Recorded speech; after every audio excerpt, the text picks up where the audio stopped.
A lot of you have been talking tonight about these government health care plans that you've proposed in one form or another. This is a show of hands question, and hold them up for a moment so people can see. Raise your hand if your government plan would provide coverage for undocumented immigrants. Okay. Let me start with you, Mayor Buttigieg. Why? Mayor Buttigieg, why?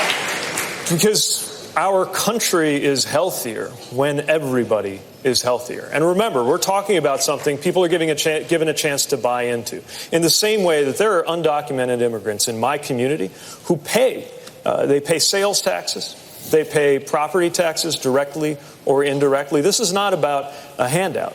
This is an insurance program. And we do ourselves no favors by having 11 million undocumented people in our country be unable to access health care. But of course, the real problem is we shouldn't have 11 million undocumented people with no pathway to citizenship. It makes no sense. And the American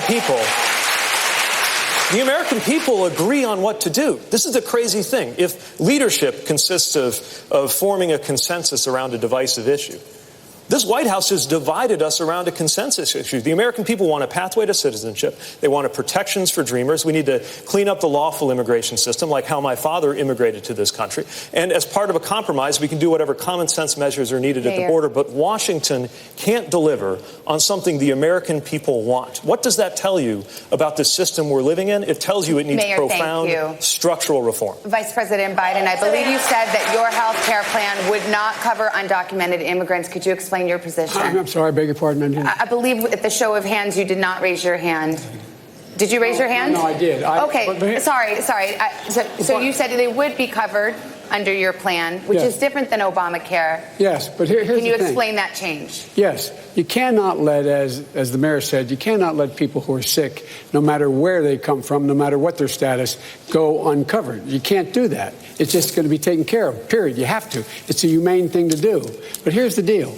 The deal is that he's right about three things. Number one, they, in fact, contribute to the well-being of the country, but they also, for example, they've increased the lifespan of Social Security because they have a job, they're paying a Social Security tax. That's what they're doing. It's increased the lifespan. They would do the same thing in terms of reducing the overall cost of health care by them being able to be treated and not wait till they're in extremis. The other thing is, folks, look, we can deal with these insurance companies. We can deal with the insurance companies by, number one, putting insurance executives in jail for their misleading advertising, what they're doing on opioids, what they're doing paying doctors to prescribe. We could be doing this by making sure everyone who is on Medicare, that the government should be able to negotiate the price for whatever the drug costs are. We can do this by making sure that we're in a position that we, in fact, allow people. Time's up. I just want to address that point. Actually, you can hold off a minute. We need to take a short break here. We got a lot more we need to talk to all of you about, so stick with us. We're just getting started. We'll be back with more from Miami right after this.